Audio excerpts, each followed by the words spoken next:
what do you see pathways to leadership that you can build so that your work continues into the future? This is probably about as cliche of an answer as can be, but the late, great prophetess Whitney Houston once said, "I believe the children are our future." I do not take that lightly, man.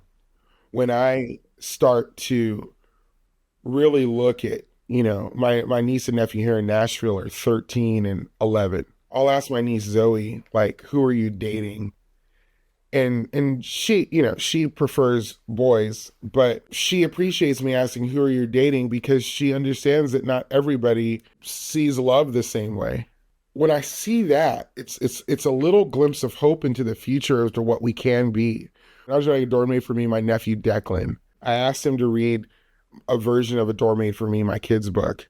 And in that book, I'm walking along with a little white kid as a young kid, and I have an experience where this white kid has to make a choice.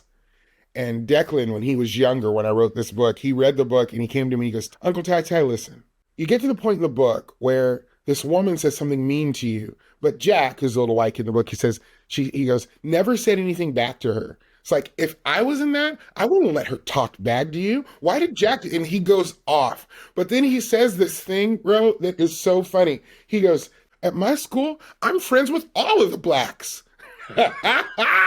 I hear my little nephew say this, and I'm like, whoa, Declan, hold on. Watch who you call blacks, right? But there was a part of him that's just like, I don't understand why we aren't fighting for each other when people talk about our differences. And as I'm listening to him say those things, I find myself welling up thinking, you're not going to get everything right all the time, Declan. You're not going to walk this world always saying the right thing. But I will tell you, as long as your heart is right, we have hope.